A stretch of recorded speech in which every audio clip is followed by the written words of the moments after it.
So we're back with Operation Unthinkable Strategy and Tactics, issue 333, 333.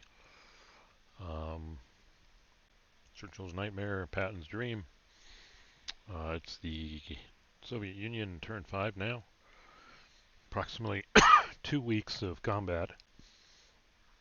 I think each turn is 2 weeks, maybe 2.5 weeks of combat. And the Western Allies, well, the Germans seem to be clearing things out here. Getting a little weak here. Coming here, yeah, the US is getting somewhat of a breakout here. This is still stuck on the river. The problem at this point is, I guess it's attrition here on the Soviets. That's what we're after. The Soviets are getting a good trickle of, I mean, there's a lot of dead Soviet units here, obviously. But they've still got a lot here, and they've still got reinforcements potentially trickling in. You can see them coming here. And, wow, the Western Allies are about to hit, at least here, lots of tough terrain. Um, and even here, where it appears to be open, no, it's going to hit lakes and forests here. So at this point, I don't really know if they're going to win. They got to get 5 units off the board by turn 8. I just don't see it. But we're going to play it out. And that could be my fault, just due to cautious play as their part. I mean, this is the first time through figuring it out, but it's a tough prospect here. So we'll see. But like I said, it's a Soviet phase here. Actually, one thing I did talk about in the last, there are probing attacks and momentum attacks on BGG. They talk about that to try and give the Allies a better chance, the Western Allies. And in this case, we have an example of a momentum attack. These 2 units advanced after combat here. And a momentum attack basically says if you're then adjacent to another unit, you can attack them immediately.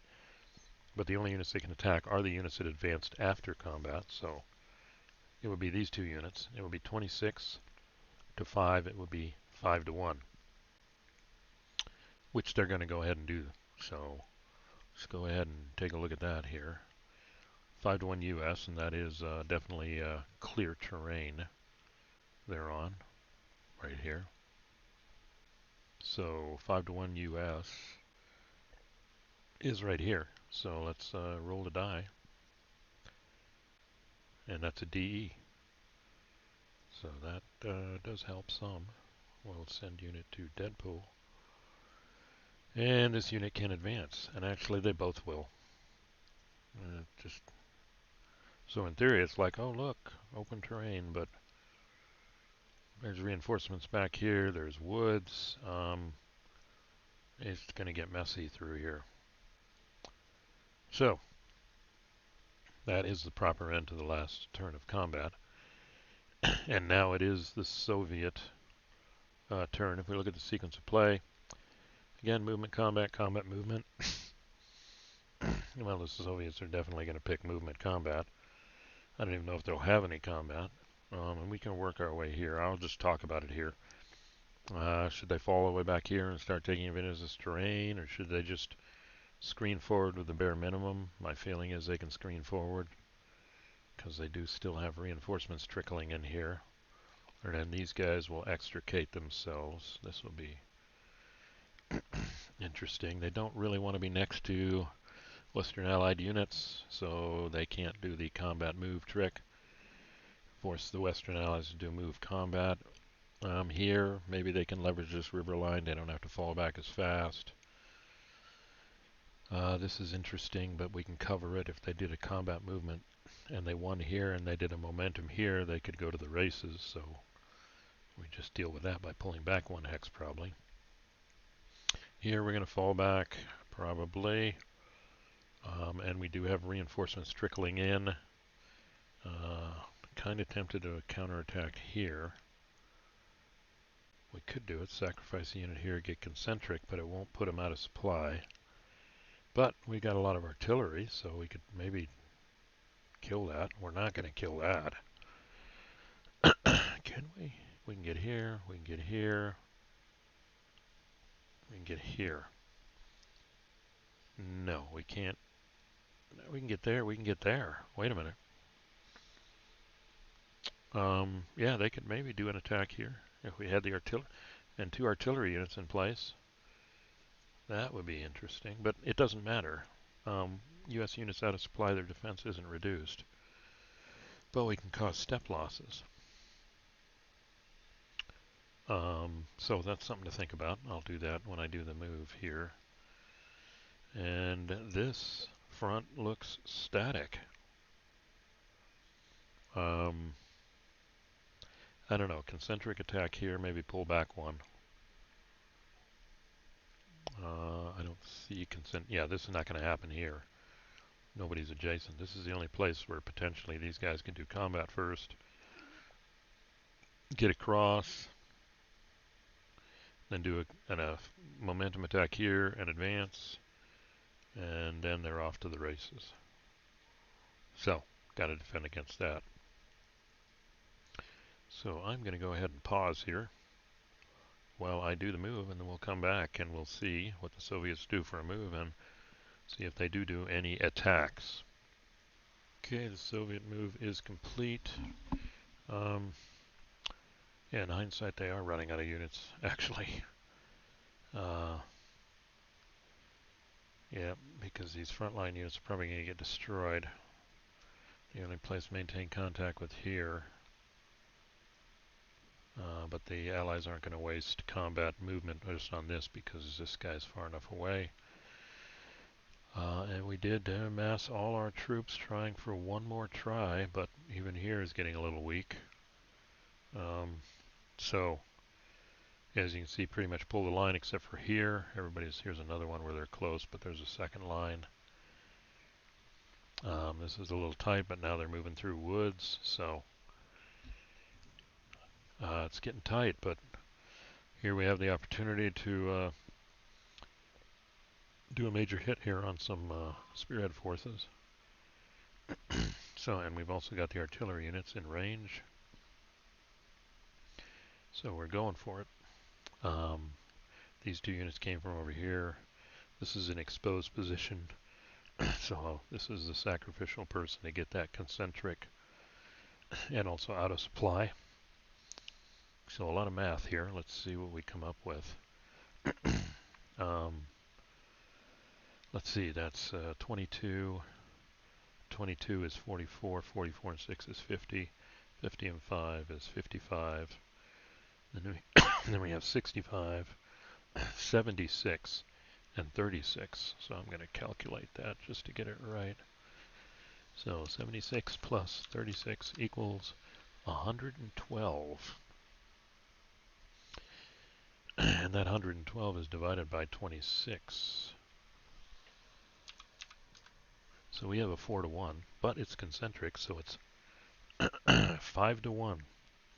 The sole Soviet attack. Let's see what happens. So 5 to 1 Soviet is right here. So the roll is 3, excuse me. Now, unfortunately, what I think happens is they only lose a step. Okay, here we go. I've got the rules up. And if we look closely at a DE, just to make sure,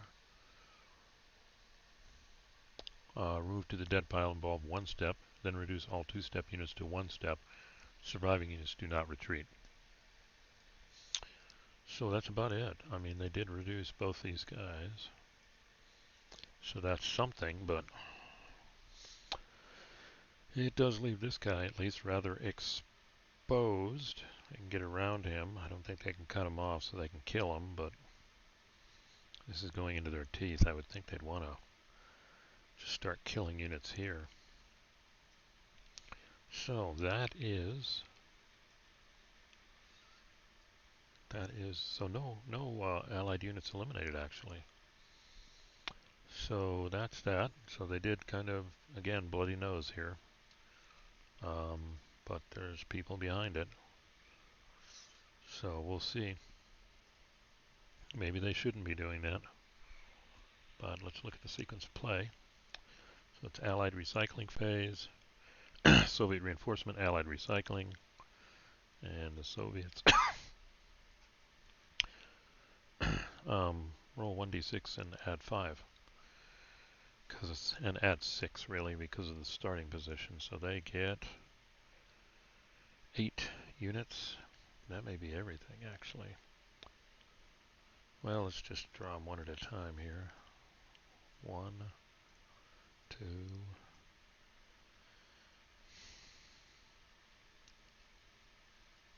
1, 2. Nice. I said 8 units, so they do get a lot of reinforcements. Let's set this up. We'll put them right here for now. 1, 2, 3, 4,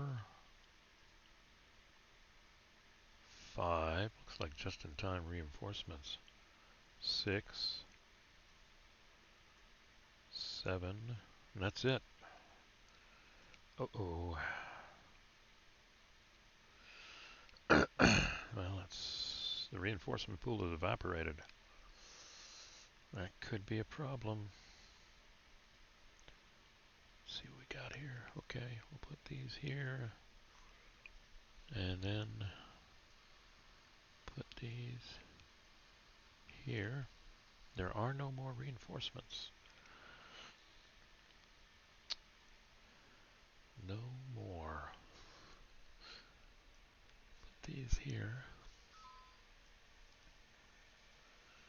And let's just put this guy here. Okay, and let's see the recycling phase. Are there any? No US units to place. So here we go. That's the end of the turn. The Soviets have the last of their reinforcements. And it's turn 6. So the Allies have 3 turns to cause damage to the Soviets since they can't hold the line anywhere. That's all it takes. Run out of units in one area, and if the Allies have enough units, they can rush them off the board. So it's a possibility. Maybe these counterattacks are not wise, so we'll see. Alright, that's the end of the turn here. 12 minutes, that's a good breaking point. So when we come back, we'll see what the Allies can do. I guess the only way to win is really reduce the Soviets to not enough units to cover the front. So, anyway, thanks for listening. If you like, click like. Any comments, let me know. And subscribe so you can get a notification next time this happens. Thanks again.